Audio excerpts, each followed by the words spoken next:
Milk की जो companies होती है वो कहती हैं हमारा मिल्क प्योर है, और घी ब्रांड्स कहते हैं हमारा। ए को कहेंगे कि आप 50 ml वाटर ले लें और 50 ml वाटर के अंदर एक स्पैचुला कॉपर सल्फेट पाउडर डालें और उसको मिक्स करके इन सारे क्राइटेरिया को चेक करने के बाद हम ये कंक्लूज़न निकाल सकते हैं कि ग्रुप ए के पास है सॉल्यूशन, ग्रुप बी के पास है सॉल्यूशन, ग्रुप सी जिन्होंने चॉक पाउडर मिक्स किया था उनके पास है। तो मास ऑफ सॉल्यूट कितना है यहाँ पे 40 ग्राम्स, तो 40 ग्राम्स हमने ले लिया, divide by mass of solution. Solution का मास कितना होगा यहाँ पे, दोनों को जोड़ देंगे हम यहाँ पे 40 + 320 एंड फिर इसको 100 से मल्टीप्लाई करेंगे। ओके, तो 40 डिवाइड बाय 360 मल्टीप्लाई बाय 100, 10 से 10 कैंसिल, 4 1 ज़ा 4। यहाँ पे डिस्पर्स्ड मीडियम है और मिल्क पार्टिकल्स यहाँ पे डिस्पर्स्ड। हेलो स्टूडेंट्स, तो आज हम क्लास 9th की NCERT की बुक के chapter number 2 is matter around us pure के बारे में डिस्कशन करेंगे। इस चैप्टर में हम बेसिकली ये बात करेंगे कि हमारे आसपास के जो भी सब्सटेंसेस हैं वो प्योर हैं या नहीं हैं, और जनरल डेफिनेशन और साइंटिफिक डेफिनेशन में क्या डिफरेंसेस हैं। ओके, तो चलिए स्टार्ट करते हैं। हम जब डेली लाइफ में चीज़ें देखते हैं तो जनरल डेफिनेशन के तौर पे हम कह देते हैं कि चीज़ प्योर है। फॉर एग्ज़ाम्पल मिल्क की जो कंपनीज़ होती है वो कहती हैं हमारा मिल्क प्योर है, और घी ब्रांड्स कहते हैं हमारा घी प्योर है। तो क्या एक्चुअली वो प्योर है? नहीं, साइंटिफिकली ऐसा नहीं है। कंपनीज़ का सेंस ये होता है कि हमारा मिल्क प्योर है, यानी उसमें कोई एडल्टरेशन नहीं, कोई मिलावट उसमें नहीं है, तो वो प्योर कह देते हैं। घी प्योर होने का मतलब है कि उसमें कोई मिलावट नहीं है, वो एक जनरल डेफिनेशन है। लेकिन साइंटिफिक डेफिनेशन ये कहती है प्योर चीज़ वही है जिसमें सारे कंपोनेंट्स एक ही जैसे हों। लेकिन जैसे मिल्क है, मिल्क में सारे कंपोनेंट्स एक जैसे नहीं है। मिल्क के अंदर प्रोटीन है, फैट है, वाटर है, इसका मिक्सचर एक्चुअली साइंटिफिकली मिल्क कितना भी प्योर क्यों ना हो, दैट इज़ मिक्सचर ओनली, वो हमेशा मिक्सचर ही रहेगा। वैसे ही घी वो भी मिक्सचर है अलग अलग कंपोनेंट्स का, सॉल्ट भी अलग अलग कंपोनेंट्स का मिक्सचर है, ठीक है ना। तो सॉल्ट में आयोडाइज्ड सॉल्ट है, यानी उसमें आयोडीन और सोडियम क्लोराइड दोनों चीज़ें शामिल है, तो हम उसको प्योर सब्सटेंस नहीं कह सकते। अगर उसमें आयोडीन नहीं रहेगा तो हम कह सकते हैं कि सॉल्ट प्योर है। ओके, तो कंपनीज़ क्या करती है, सॉल्ट बनाते टाइम पे सोडियम क्लोराइड के साथ साथ पोटेशियम सोडियम आयोडाइड भी मिला देती है, ठीक है ना। तो सोडियम क्लोराइड के साथ साथ सोडियम आयोडाइड मिक्स करके उसको आयोडाइज करती है, तो वो दोनों का मिक्सचर हुआ। ओके, तो प्योर सब्सटेंस की डेफिनेशन क्या बनती है? प्योर सब्सटेंस वो है जिसके सारे कॉन्स्टिट्यूएंट्स एक जैसे हों। वो या तो मॉलिक्यूल्स हो सकते हैं या एटम्स हो सकते हैं। तो जब मैं कहता हूँ कि सारे कॉन्स्टिट्यूएंट्स, तो यहाँ कॉन्स्टिट्यूएंट्स का मतलब है एटम या मॉलिक्यूल्स। अगर सारे मॉलिक्यूल एक जैसे हों, सेम केमिकल प्रॉपर्टीज़ रखते हों, तो मैं कहूँगा कि सब्सटेंस प्योर है। या सारे एटम सेम केमिकल प्रॉपर्टी रखते हैं तो मैं कहूँगा सब्सटेंस प्योर है, अदरवाइज़ वो मिक्सचर है। What is mixture? मिक्सचर वो होता है जिसमें दो या दो से ज़्यादा प्योर सब्सटेंसेस मिक्सड हों, उसे हम मिक्सचर कहते हैं। और वो फिज़िकल प्रोसेस के थ्रू मिक्स किया जाता है, उसमें ना कोई प्रॉपर पोर्शन होता है, ना ही कोई फिक्स्ड रेशियो होता है, उसको हम कहते हैं मिक्सचर। उनके बीच में फ़िज़िकल बॉन्डिंग भी नहीं होती है, जस्ट केमिकल बॉन्डिंग भी नहीं होती, जस्ट फिज़िकली उनको मिक्स कर दिया जाता है, वो मिक्सचर है। और इन मिक्सचर को वापस सेपरेट करना बड़ा ही आसान होता है। कोई ना कोई फ़िज़िकल प्रॉपर्टी से, फ़िज़िकल मेथड से उसको अलग कर सकते हैं। जैसे वाटर में अगर आपने सॉल्ट को मिक्स कर दिया है तो वाटर प्लस सॉल्ट एक मिक्सचर है, उसमें से आपको वापस से सेपरेट करना है, तो आप उसको बॉइलिंग करें और वाटर सारा इवेपोरेट हो जाएगा और पीछे सॉल्ट रह जाएगा। ऐसे करके हम फिज़िकल मेथड से मिक्सचर को सेपरेट कर सकते हैं, लेकिन प्योर सब्सटेंसेस को सेपरेट नहीं किया जा सकता, ठीक है ना। तो नेक्स्ट है टाइप्स ऑफ मिक्सचर। इसको हम एक एक्टिविटी के थ्रू सॉल्व करेंगे, इसको पूरा समझेंगे कि मिक्सचर कितने टाइप के होते हैं। तो ये मैंने एक शॉर्ट में पूरा एक्सप्लेन किया है यहाँ पे, एक्टिविटी 2.1 टाइप्स ऑफ मिक्सचर। तो टाइप्स ऑफ मिक्सचर को क्लियर करने के लिए हम यहाँ पे 4 ग्रुप्स बनाएंगे क्लास में, group A, B, C and D। तो ग्रुप ए को कहेंगे कि आप 50 ml वाटर ले लें और 50 ml वाटर के अंदर एक स्पैचुला कॉपर सल्फेट पाउडर डालें और उसको मिक्स करके सॉल्यूशन बना लें। ग्रुप बी से कहेंगे कि 50 ml वाटर में वही 2 स्पैचुला कॉपर सल्फेट डाल के सॉल्यूशन बनाएं। और सी को कहेंगे कि आपको सॉल्यूशन नहीं बनाना है, dry copper sulphate powder and dry potassium permanganate powder को मिक्स करना है, क्रिस्टल्स को मिक्स करना है। और डी को कहेंगे कि आप या तो वही सेम चीज़ रख लें या कॉपर सल्फेट के साथ सोडियम क्लोराइड डाल लें और अलग अलग प्रोपोर्शन में उसको डालना है। और अब हम इन चारों को ऑब्ज़र्व करेंगे तो हमें ये देखने को मिलेगा कि ग्रुप ए एंड बी के पास जो मिला है उनमें कॉपर सल्फेट के क्रिस्टल्स अब दिखना बंद हो जाते हैं। पूरा की पूरा वाटर अच्छे से उसको डिज़ोल्व कर लेता है अपने अंदर और उसमें एक भी क्रिस्टल नज़र नहीं आता। तो ऐसा कोई मिक्सचर जिसमें आप कॉन्स्टिट्यूएंट को क्लियरली देख ना सकें, अलग अलग उसको देख ना सकें, उसको हम कहेंगे होमोजीनस मिक्सचर।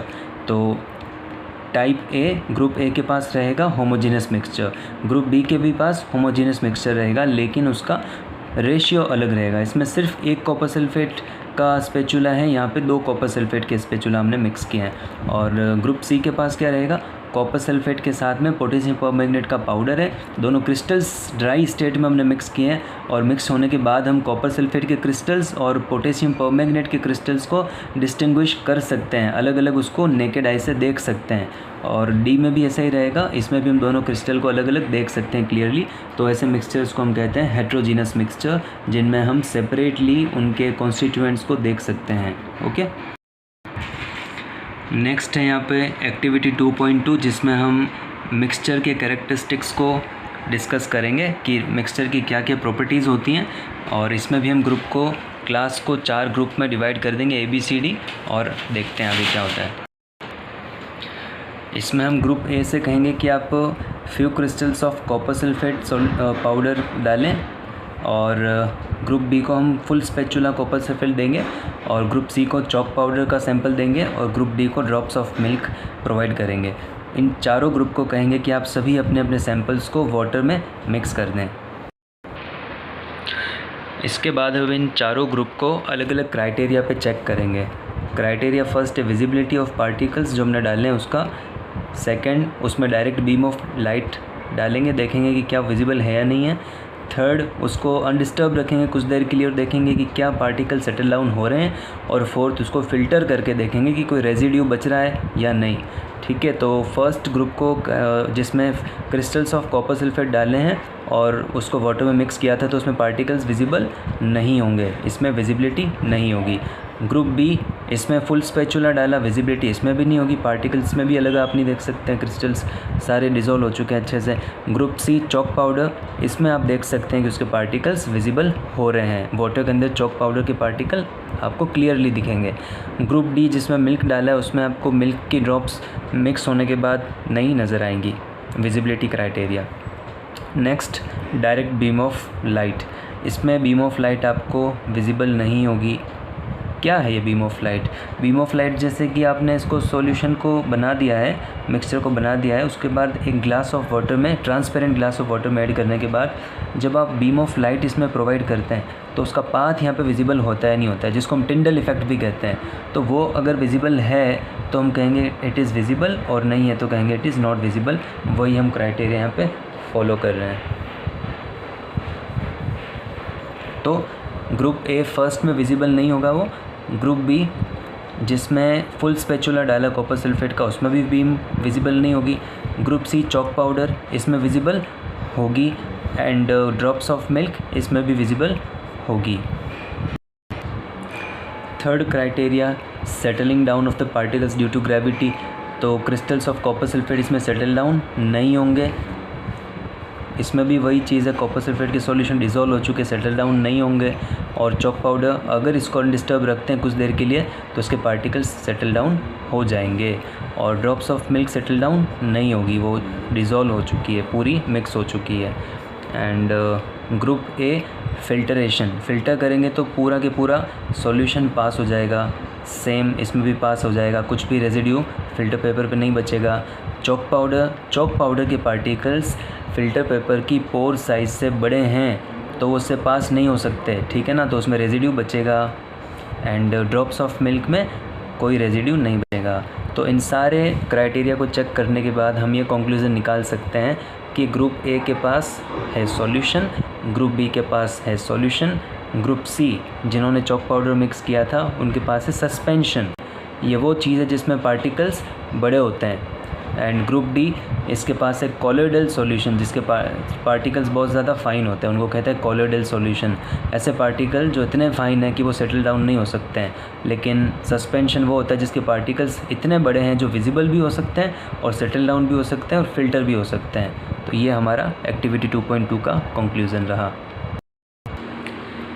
नेक्स्ट टॉपिक है व्हाट इज़ सॉल्यूशन। सॉल्यूशन क्या है, ठीक है ना। सॉल्यूशन वो मिक्सचर है जिसमें सारे पार्टिकल्स अच्छे से डिज़ोल्व हो चुके हैं, एक दूसरे में अच्छे से मिक्स हो चुके हैं और वो विजिबल भी नहीं है। वो through out the solution, through out the medium distribute हो चुके हैं इक्वली। उसके पार्टिकल्स अब हम अलग अलग सेपरेटली डिस्टिंग्विश नहीं कर सकते हैं, उसको कहते हैं सॉल्यूशन। और ये एक तरह का होमोजीनियस मिक्सचर होता है सॉल्यूशन, ओके। और इसमें इनके फिज़िकल स्टेट के अकॉर्डिंग सॉल्यूशन के डिफरेंट टाइप्स हो सकते हैं। ऐसा नहीं कि सारे वो सॉलिड लिक्विड ही होंगे, वो सॉलिड हो सकता है, लिक्विड हो सकता है और भी कई तरह के हो सकते हैं। चलो इसको टेबल से डिस्कस करते हैं। Solid in liquid, gas in liquid and gas in gas. तो सॉलिड इन लिक्विड है शुगर सॉल्यूशन जिसमें हम शुगर को वाटर में डिज़ोल्व कर देते हैं। शुगर यहाँ पे सॉल्यूट है और वाटर सॉल्वेंट है। एंड गैस इन लिक्विड इसका एग्जांपल है कोल्ड ड्रिंक जिसमें हम क्या देखते हैं कि कार्बन डाइऑक्साइड को वाटर में यानी कि फ्लेवर्ड वाटर में डिज़ोल्व कर देते हैं और फिज़ी कोल्ड ड्रिंक बनता है जिसमें जो बबल्स फॉर्म होते हैं उसको ओपन करते ही वो होता है फिज़ी लिक्विड एक तरह का। गैस इन गैस इसमें गैसेस में मिक्स होती हैं जिसको हम कहते हैं, जो इसका एग्जांपल है एयर जिसमें कई तरह की गैसेस एटमॉस्फेयर में मिक्स हैं और जिसमें सबसे एबंडेंट है नाइट्रोजन 78%, के उसके बाद ऑक्सीजन एंड अदर गैसेस सारी एटमॉस्फेयर में मिक्स होती है। एंड वन स्पेशल टाइप का सॉल्यूशन होता है एलॉयज़। एलॉयज़ में क्या होता है, मेटल इन मेटल मिक्स कर दिए जाते हैं जिसमें दो या दो से ज़्यादा मेटल्स को मिक्स कर सकते हैं। इसका एक एग्जांपल है मोस्ट कॉमन जो हम रियल लाइफ में देखते हैं, जो टैप्स वगैरह हमारे बने होते हैं और जो म्यूज़िकल इंस्ट्रूमेंट्स कई बार इसी के बने होते हैं। ब्रास जिसमें 30% जिंक एंड 70% कॉपर मिक्स किया जाता है अप्रॉक्सीमेटली। और इसको हम इसलिए एलॉय को सॉल्यूशन मानते हैं, इसीलिए इसको मिक्सचर मानते हैं क्योंकि इसमें सारे मेटल्स के मिक्स हो जाने के बाद में भी ओरिजिनल कंपोनेंट्स की प्रॉपर्टीज़, फिज़िकल प्रॉपर्टीज़ ये शो करता है, इसलिए ये मिक्सचर कंसिडर किया जाता है। Most important topic properties of solution. First, solution एक होमोजीनियस काइंड ऑफ मिक्सचर होता है। सेकेंडली, सॉल्यूशन के पार्टिकल्स काफ़ी स्मॉल होते हैं, जो भी इसके कंपोनेंट्स है उसके पार्टिकल काफ़ी स्मॉल होते हैं, वो लगभग 1 नैनोमीटर की साइज़ के होते हैं, जिसका मतलब होता है 10⁻⁻⁹ इन मीटर डायमीटर में। So they cannot be seen in the naked eyes, वो हम डायरेक्टली आंखों से देख नहीं सकते। थर्डली, क्योंकि इतने छोटे साइज़ के होते हैं तो ये बीम ऑफ लाइट को स्कैटर नहीं कर सकते हैं, इसीलिए हमने 2.1 एक्टिविटी में देखा था कॉपर सल्फेट को जब वाटर में डिज़ोल्व किया था ना, तो उसमें बीम ऑफ लाइट स्कैटर नहीं हो पा रही थी। And fourthly, the solute particles cannot be separated from the mixture by the process of filtration. जब हम इनको फ़िल्टर करेंगे तो उनके पार्टिकल्स रेजिड्यू नहीं शो करेंगे, पूरे पास हो जाएंगे क्योंकि वो बहुत छोटे हैं, 10⁻⁹ मीटर की साइज़ के होते हैं, 1 नैनोमीटर दैट मीन्स, इसलिए फ़िल्टर नहीं हो सकते ये।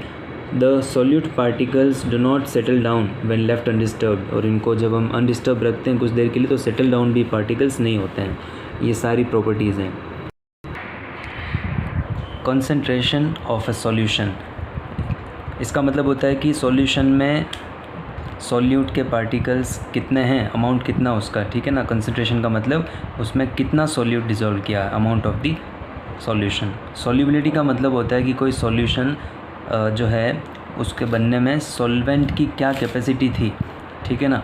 मतलब at the given temperature, suppose room temperature है 25 डिग्री सेल्सियस, उस टेम्परेचर पे सॉल्वेंट कितना सॉल्यूट डिज़ोल्व कर सकता है मैक्सिमम, उसको उसकी कहते हैं सॉल्युबिलिटी।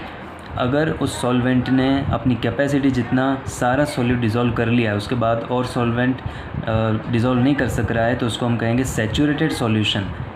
अगर उसकी कैपेसिटी से कम अमाउंट प्रेजेंट है सॉल्यूट का सॉल्वेंट में, उसको हम कहेंगे अनसैचुरेटेड सॉल्यूशन। एंड अगर उसकी कैपेसिटी से ज़्यादा डिज़ोल्व करना चाहते हैं तो हमें क्या करना पड़ेगा, उसकी सॉल्युबिलिटी को इंक्रीज़ करना पड़ेगा। And solubility depends upon the temperature, ठीक है ना। तो टेम्परेचर को राइज़ करके मतलब उसको थोड़ा हीट करके और ज़्यादा सॉल्यूट डाल सकते हैं उसके अंदर, और फिर उसको हम कहेंगे ओवर सैचुरेटेड सॉल्यूशन, और ये एक अनस्टेबल सॉल्यूशन होगा, जिसको जैसे ही वापस टेम्परेचर डाउन करते ही फिर से एक्स्ट्रा जो सॉल्यूट उसमें डिज़ोल्व हुआ है वापस क्रिस्टलाइज हो जाएगा। तो एक अनस्टेबल सॉल्यूशन होता है over saturated solution. Concentration of solution को एक्सप्रेस करने के लिए हमारे पास 3 मेथड्स होते हैं। First mass by mass, second mass by volume, third volume by volume. Mass by mass का मतलब होता है कि सॉल्यूट एंड सॉल्यूशन दोनों के मास का रेशियो लेके उसको 100 से मल्टीप्लाई कर देते हैं। मास बाय वॉल्यूम का मतलब होता है मास ऑफ सॉल्यूट को वॉल्यूम ऑफ सॉल्यूशन से डिवाइड करके 100 से मल्टीप्लाई कर देते हैं। और वॉल्यूम बाय वॉल्यूम का मतलब होता है वॉल्यूम ऑफ सॉल्यूट को वॉल्यूम ऑफ सॉल्यूशन से मल्टीप्लाई कर देते हैं 100 से। और ये तीनों ही फार्मूलाज हमें परसेंटेज वाइज कंसंट्रेशन शो करते हैं सॉल्यूशन का, कि उसमें कितना सॉल्यूट प्रेजेंट है, ठीक है ना। और सब में ध्यान देने वाली बात यह है कि जो डिवाइड करने के लिए आप वैल्यू लेंगे वो मास वॉल्यूम या वॉल्यूम ऑफ सॉल्यूशन होगा, मतलब उसमें सॉल्यूट और सॉल्वेंट दोनों का अमाउंट क्यूमुलेटिवली कंबाइनली इसमें डिवाइड करने में काम में लेंगे। फॉर एग्ज़ाम्पल एक एग्ज़ाम्पल सॉल्व करते हैं इसका। बुक का एग्ज़ाम्पल 2.1, इसमें आपको दे रखा है कि सॉल्ट है 40 ग्राम्स, वाटर 320 ग्राम्स, और इसका mass by mass concentration find करना है, ठीक है। तो हम फॉर्मूला देखते हैं। फॉर्मूला हमारा mass of solute upon mass of solution, ठीक है ना। तो यहाँ पे सॉल्यूट क्या है, सॉल्यूट है यहाँ पे सॉल्ट, सॉल्वेंट है यहाँ पर वाटर, एंड सॉल्यूशन होगा दोनों कंबाइनली, ठीक है। तो मास ऑफ सॉल्यूट कितना है यहाँ पे 40 ग्राम्स, तो 40 ग्राम्स हमने ले लिया, divide by mass of solution, solution का मास कितना होगा यहाँ पे, दोनों को जोड़ देंगे हम यहाँ पे 40 + 320, एंड फिर इसको 100 से मल्टीप्लाई करेंगे, ओके।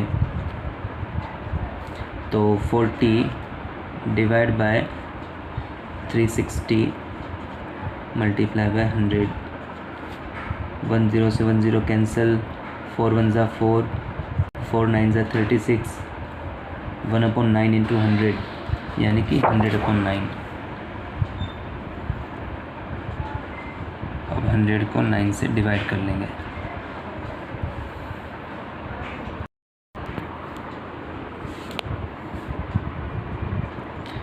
%11.1%। तो ये आपका आंसर है। जब हम 40 ग्राम सॉल्ट को 320 ग्राम वाटर में मिक्स करेंगे तो 11.1% मास बाय मास कंसंट्रेशन हमें सॉल्ट का मिलेगा। तो इस तरह से इसको सॉल्व करते हैं। एक सस्पेंशन क्या होता है, सस्पेंशन होमोजीनियस मिक्सचर ही होता है जिसमें पार्टिकल्स इतने बड़े होते हैं कि हम उसको नेकेड आई से देख सकते हैं, यानी बिना किसी इंस्ट्रूमेंट के सीधे ही आँखों से उसको देख सकते हैं उसके पार्टिकल्स को, उसको कहते हैं सस्पेंशन। प्रॉपर्टीज़ क्या होती है, suspension is a heterogeneous mixture, the particles are visible, the particles of suspension scatter the light of beam. इसका मतलब ये टिंडल इफेक्ट शो करते हैं और लाइट का पाथ विजिबल होता है। And the solute particle settle down, जब हम इसको कुछ देर के लिए अनडिस्टर्ब रख देंगे तो सॉल्यूट के पार्टिकल सेटल डाउन हो जाते हैं। ये सारी प्रॉपर्टीज़ हैं सस्पेंशन की। Next is what is colloidal solution. इसमें फॉर एग्जांपल जब हमने ग्रुप डी को मिल्क दिया था वाटर में मिक्स करने के लिए तो इसमें हमें मिला था कोलॉइडल सॉल्यूशन, जिसमें ये होता है कि पार्टिकल्स इतने छोटे होते हैं कि नेकेड आई से वो विजिबल नहीं होते हैं, बट फिर भी वो इतने छोटे भी नहीं होते कि वो बिल्कुल होमोजीनियस मिक्सचर बना ले, होता है भी हेट्रोजीनियस मिक्सचर ही है, ठीक है। तो इसमें पार्टिकल्स लाइट को स्कैटर करते हैं इसलिए पाथ उनका विजिबल होता है एंड ये टिंडल इफेक्ट को शो करते हैं। और इसी का एक एग्जांपल है जब आप किसी डार्क रूम में देखते हैं एक छोटा सा होल है जहाँ से बाहर से सनलाइट आ रही है किसी वेंटिलेटर से या कहीं और से विंडो से, और रूम में अगर कुछ डस्ट के पार्टिकल्स हैं और वो फ्लोटिंग हैं तो उसमें हमें पाथ ऑफ लाइट विजिबल हो जाता है उस होल से आने वाली लाइट का, वो भी एक टिंडल इफेक्ट ही है और उसको भी हम कोलॉइडल सॉल्यूशन ही कहते हैं। जैसे यहाँ पे आपको दिख रहा है option A and option B, दो डायग्राम्स हैं। ऑप्शन ए एक सॉल्यूशन है और ऑप्शन बी एक कोलोइडल सॉल्यूशन है। सपोज़ इसमें आपने शुगर को डाल दिया वाटर में और डिज़ोल्व कर दिया तो उसमें पाथ ऑफ लाइट विजिबल नहीं होगा, लेकिन यहाँ पे आपने मिल्क डाल दिया वाटर में और उसको मिक्स किया और सेम लाइट डाल रहे हैं तो उसमें पाथ ऑफ लाइट विजिबल हो रहा है। इसको हम कहते हैं कोलोइडल सॉल्यूशन। और यही टिंडल इफ़ेक्ट आप फॉरेस्ट में भी देख सकते हैं, जब बहुत सारे ट्रीज़ के बीच में से जो छोटा सा गैप होता है उसमें से सनलाइट आती है और बहुत ज़्यादा फॉग होने की वजह से वहाँ पे आपको लाइट के पाथ विजिबल होते हैं, उसको हम कहते हैं टिंडल इफ़ेक्ट। लीनियर, ऐसा लगता है जैसे लाइट रेज विजिबल हो रही हैं आती हुई। और इसका रीज़न होता है टाइनी ड्रॉपलेट्स ऑफ वाटर। इसमें मिस्ट होती है ना, यानी बहुत heavy dense moisture content air में, तो छोटी छोटी वाटर ड्रॉपलेट्स उसमें फ्लोटिंग रहती हैं, तो उसी की वजह से अब टिंडल इफ़ेक्ट विजिबल होता है। क्या प्रॉपर्टीज़ होती कोलोइडल सॉल्यूशन की? Colloidal solution is a heterogeneous mixture and the small size of particles are not visible with the naked eyes and colloids इतने बड़े होते हैं कि लाइट को स्कैटर कर सकते हैं, तो टिंडल इफेक्ट शो करते हैं ऑब्वियसली। और इनको अनडिस्टर्ब रखने पे सेटल डाउन नहीं होते पार्टिकल्स एंड इनको आप किसी भी फिल्ट्रेशन प्रोसेस से सेपरेट नहीं कर सकते। ये प्रॉपर्टीज़ होती है कोलोइडल सॉल्यूशन की। इसमें दो टर्म कॉमनली डिस्कस की जाती है, एक तो डिस्पर्स्ड फेज एंड एक डिस्पर्स्ड मीडियम। जो मीडियम है जो पार्टिकल्स को अपने अंदर डिज़ोल्व कर रहा है उस मीडियम को तो हम कहते हैं डिस्पर्स्ड मीडियम एंड जो पार्टिकल्स उसमें मिक्स हो रहे हैं उनको कहते हैं डिस्पर्स्ड फेज। जैसे हमने यहाँ पे क्या किया, वाटर में मिल्क को ऐड किया है तो वाटर यहाँ पे डिस्पर्स्ड मीडियम है और मिल्क पार्टिकल्स यहाँ पे डिस्पर्स्ड फेज हैं जो उसमें कोलोइडल सॉल्यूशन बना रहे हैं। यहाँ पे कुछ कोलोइडल सॉल्यूशन के एग्जांपल्स हैं, जैसे कि डिस्पर्स्ड फेज फर्स्ट कॉलम में है एंड सेकंड कॉलम में dispersed medium.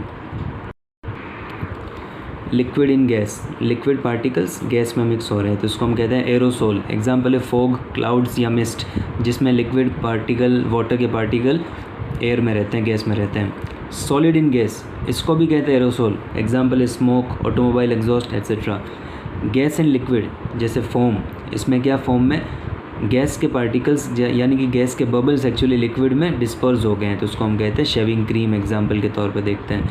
Liquid in liquid, emulsion इसका एग्जांपल है, जैसे मिल्क या फेस क्रीम, इसमें लिक्विड के ही पार्टिकल लिक्विड में डिस्पर्स हो गए हैं। सॉलिड इन लिक्विड, सॉलिड के पार्टिकल्स लिक्विड में आ रहे हैं जिसको कह सकते हैं हम सोल, जैसे मिल्क ऑफ मैग्नीसिया या मड जिसमें सॉलिड के पार्टिकल्स लिक्विड में। गैस इन सॉलिड, एग्जांपल है फोम, इसमें गैस के पार्टिकल्स सॉलिड में फैल गए हैं। Rubber, sponge, pumice etcetera. Liquid in solid, जैसे gel, jelly, cheese, butter etcetera. Solid in solid, solid solution भी कहते हैं हम इनको, लाइक कलर्ड जेमस्टोन, जिसमें सॉलिड में ही सॉलिड किसी दूसरे सॉलिड के पार्टिकल डिस्पर्स हो गए हैं। मिल्की ग्लास, ये सारे सॉलिड सेल हैं। फिज़िकल एंड केमिकल चेंजेस, वो चेंजेस जिसमें कुछ नया सब्सटेंस बनता है उनको हम कहते हैं केमिकल चेंजेस एंड वो चेंजेस जिसमें कुछ भी नया सब्सटेंस नहीं बन रहा है एट द रिज़ल्ट उसको हम कहते हैं फिज़िकल चेंजेस। जैसे कि सॉलिड वाटर को मेल्ट करना, यानी आइस को मेल्ट करना, मेल्ट होने से पहले सॉलिड भी वाटर ही था और मेल्ट होने के बाद में भी वो वाटर ही है, तो उसको हम कहते हैं फिज़िकल चेंज, क्योंकि वाटर कोई नया सब्सटेंस नहीं बना।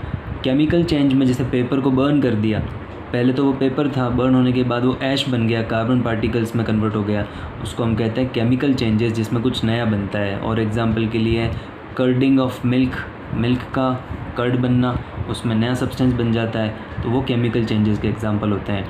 फिज़िकल चेंजेस को जनरली हम देखते हैं कि फिज़िकल मेथड से ही रिवर्स किया जा सकता है, लेकिन केमिकल चेंजेस को वापस रिवर्स नहीं किया जा सकता। जो नया सब्सटेंस बन गया फिर से हम पुराना सब्सटेंस नहीं बना सकते। एक और एग्जांपल है द ग्रोथ ऑफ बॉडी, जैसे कोई छोटा सा बेबी था, वो ग्रो होके एडल्ट में कन्वर्ट हो गया, तो उस एडल्ट से वापस आप बेबी तो नहीं बना सकते क्योंकि वो केमिकल चेंज का एग्जांपल है। और फिज़िकल चेंज जैसे कि आपने एक वाटर को फ्रीज़ कर दिया, तो फ्रीज़ करके वापस से आप उसको मेल्ट कर सकते हैं, वो फिज़िकल चेंज का एग्जांपल है।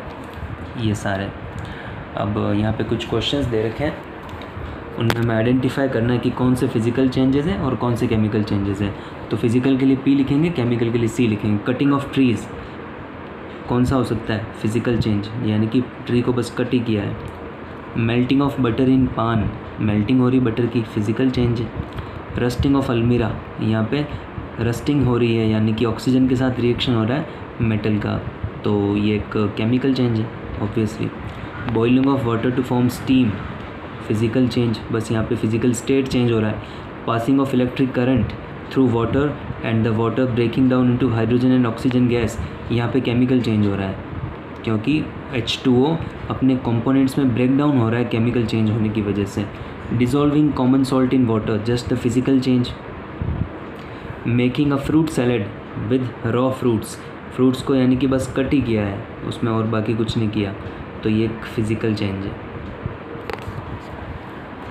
Next burning of paper and would, paper and would burn हो गया, बर्न होने के बाद वो ब्लैक ऐश बन चुका है, तो वो एक केमिकल चेंज है। Next try segregating the things around you as the pure substances और मिक्सचर, ये आप कर सकते हैं अपने बेसिस पे। अब नेक्स्ट टॉपिक है what are the types of pure substances, pure substances के टाइप्स क्या हैं। तो first element and compounds, second discuss करेंगे हम यहाँ पे। तो एलिमेंट्स क्या है, सबसे पहले वर्ल्ड में जिन्होंने इनको डिस्कवर किया था या फर्स्ट साइंटिस्ट जिन्होंने एलिमेंट टर्म को यूज़ किया था वो थे रॉबर्ट बॉयल। 1661 में उन्होंने एलिमेंट नेम का टर्म का यूज़ किया था। उसके बाद आते हैं एंटोनी लॉरेंट लेवोसियर जिन्होंने 1743 टू 1794 में ये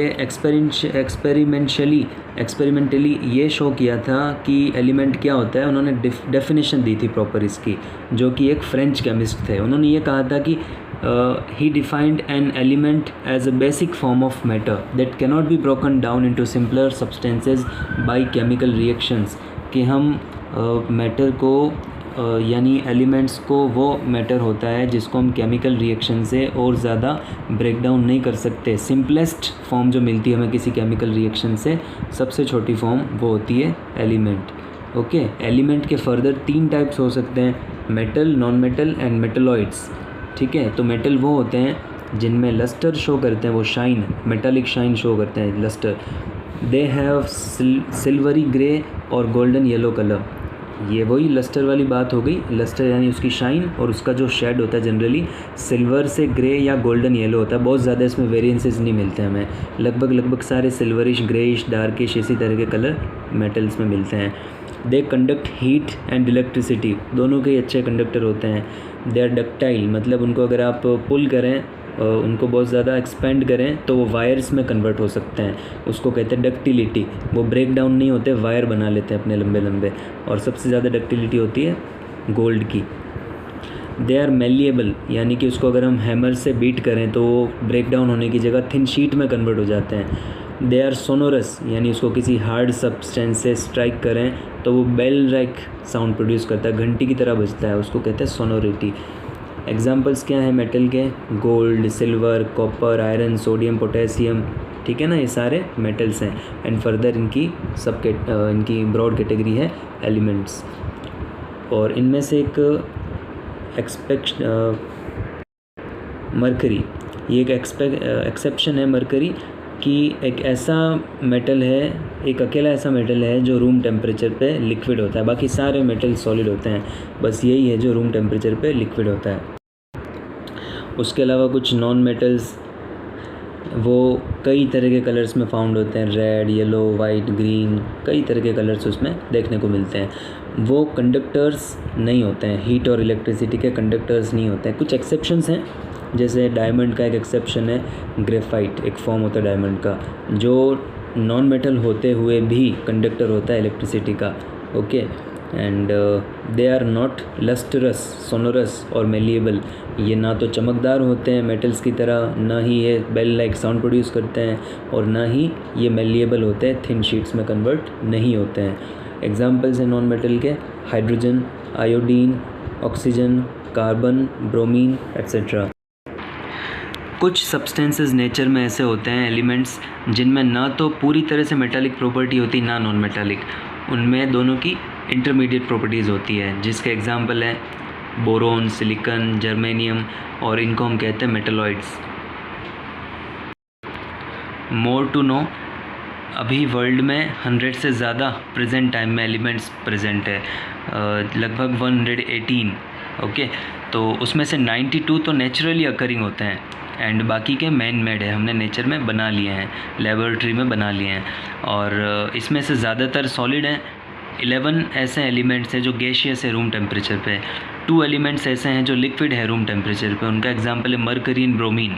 और गैलियम सीजियम एक ऐसा एलिमेंट है जो लिक्विड बन जाता है रूम टेम्परेचर से थोड़ा ही अगर बढ़ा दें हम, यानी कि अगर हम हमारी हथेली पे रखें इनको, गैलियम और सीजियम को, तो वो हथेली में मेल्ट हो जाएंगे। जैसे कि घी, जब हम घी रखते हैं वो मेल्ट हो जाता है ना, उसी तरह से ये भी मेल्ट हो जाएंगे। कंपाउंड्स भी प्योर सब्सटेंस का एक टाइप है जिसमें सारे जो कंपोनेंट्स होते हैं वो एक जैसे होते हैं, लेकिन इसमें कंपोनेंट एटम की जगह मॉलिक्यूल्स होते हैं, ठीक है ना। जब मल्टीपल एटम्स फिक्स प्रोपोर्शन में केमिकल रिएक्शन के थ्रू बाउंड हो जाते हैं तो उसको हम कहते हैं compound. For example water, sodium chloride, sugar, ये सारे कंपाउंड होते हैं। जैसे वाटर देखते हैं ना H2O, इसमें हाइड्रोजन और ऑक्सीजन का रेशियो बिल्कुल फिक्स होता है। अगर इस रेशियो को चेंज कर दें तो वाटर ही नहीं रहेगा, वो कुछ और सब्सटेंस बन जाएगा। मिक्सचर और कंपाउंड में क्या डिफरेंसेस होता है, ये एक बहुत ही अच्छे तरीके से टेबल में डिस्कस किया हुआ है। फर्स्ट, एलिमेंट्स और compounds just mix together to form mixture and no new compound is formed. जब हम एलिमेंट्स या कंपाउंड्स को बस मिक्स कर देते हैं फिजिकली, सब साथ में रख देते हैं, उसको कहते हैं मिक्सचर, और कुछ भी नया नहीं बनता यहाँ पे। कंपाउंड में एलिमेंट्स या कुछ दूसरे जो कंपाउंड्स है वो रिएक्शन करते हैं आपस में और नए कंपाउंड्स बनाते हैं। Okay, a mixture has a variable composition, इसमें अलग अलग कंपोजिशन हो सकते हैं, रेशियो अलग हो सकते हैं, लेकिन कंपाउंड्स में कंपोजिशन फिक्स होता है, बिल्कुल फिक्स होता है, इसमें कोई बदलाव नहीं हो सकता। And mixture shows the properties of the constituent substances, जो भी चीज़ें मिक्स हैं, पार्टिकल्स मिक्स हैं, उन सब की सेपरेट प्रॉपर्टीज़ ये शो करेगा, और कंपाउंड्स में ऐसा नहीं होता। जो सारी चीज़ें जैसे हाइड्रोजन और ऑक्सीजन को मिला के वाटर बना दिया जाता है, तो वाटर में ना तो हाइड्रोजन की प्रॉपर्टी होती ना ऑक्सीजन की, और वाटर जब बन जाता है तो उसकी प्रॉपर्टी बिल्कुल नहीं होती है, पहले वाले कॉन्स्टिट्यूएंट से अलग होती है।